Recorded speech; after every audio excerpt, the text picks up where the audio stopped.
Should you help your mothers-in-law? Having a business with your mother-in-law? Should you share assets with them? What happens if your mother-in-law picks money from the business and misuses it? Should you support other people that may be introduced to you by your mothers-in-law?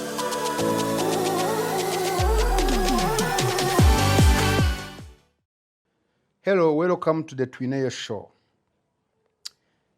In this episode, we are again looking at avoiding doing business with people because of the social relations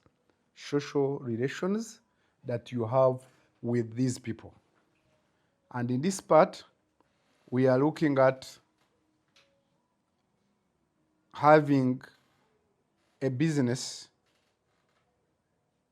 with your mother-in-law. Having a business with your mother-in-law. You could be a man having business with your mother-in-law. You could be a woman having business with your mother-in-law. In both cases, I would say, as much as possible, please avoid this, especially if it is not a legalized business. But even when it is a legal business, I would discourage that. Because look at this way. Your mother-in-law sees you as his son, as his boy. Your mother-in-law sees you as the daughter. Because if you are the woman, if you are, say, my wife, and you are doing business with my mother, then my mother will see you as the daughter. If I am the man and I'm doing business with your mother sees me as his boy, as his son. It means that I respect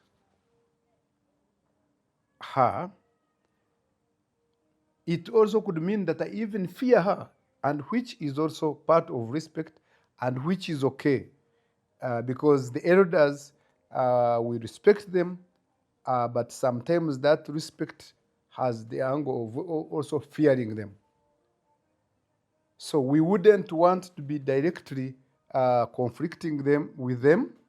We don't want direct conflict with them because of their age, but also of their role in our lives.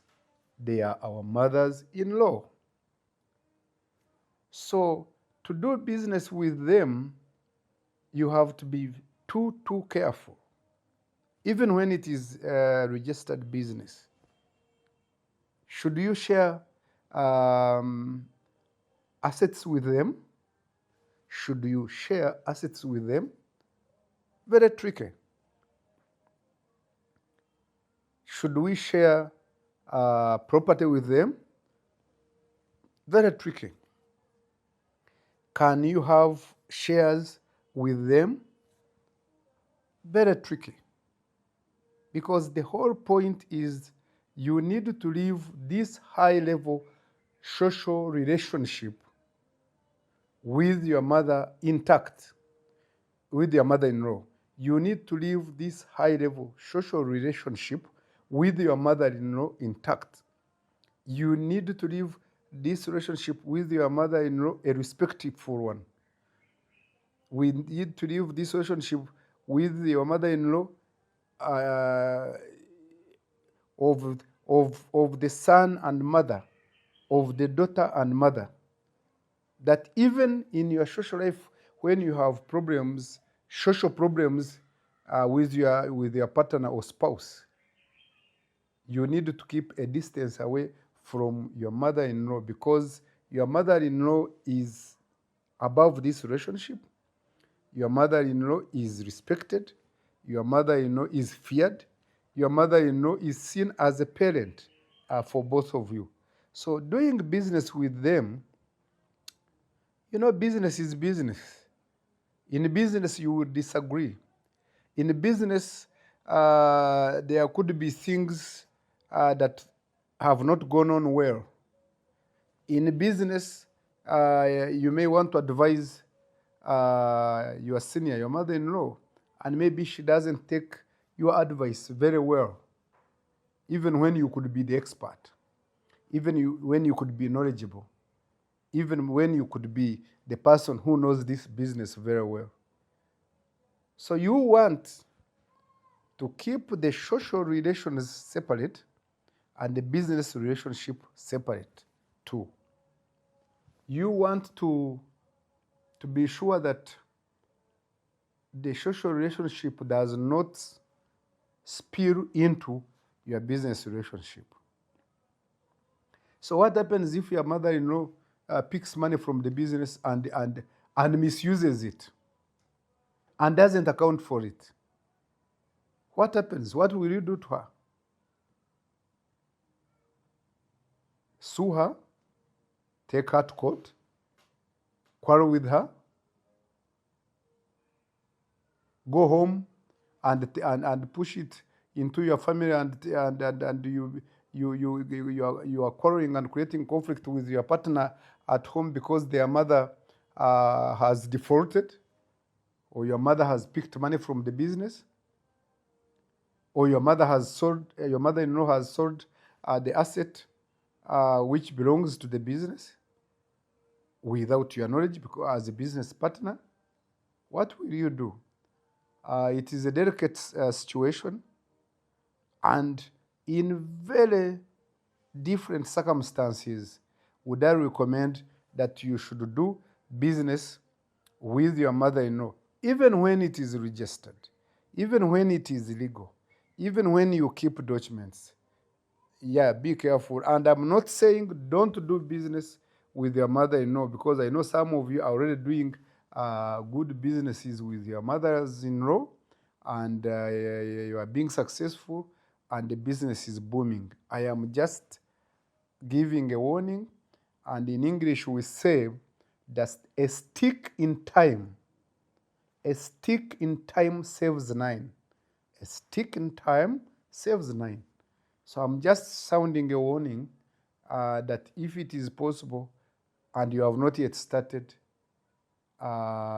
be aware, be careful, and if possible, avoid creating conflicts both in business and in your social relationships, and avoid conflicts spilling from business into your family and might end up wrecking both the business and wrecking also the family.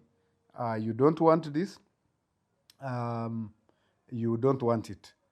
Then there is the issue of helping. Should you help your mothers-in-law?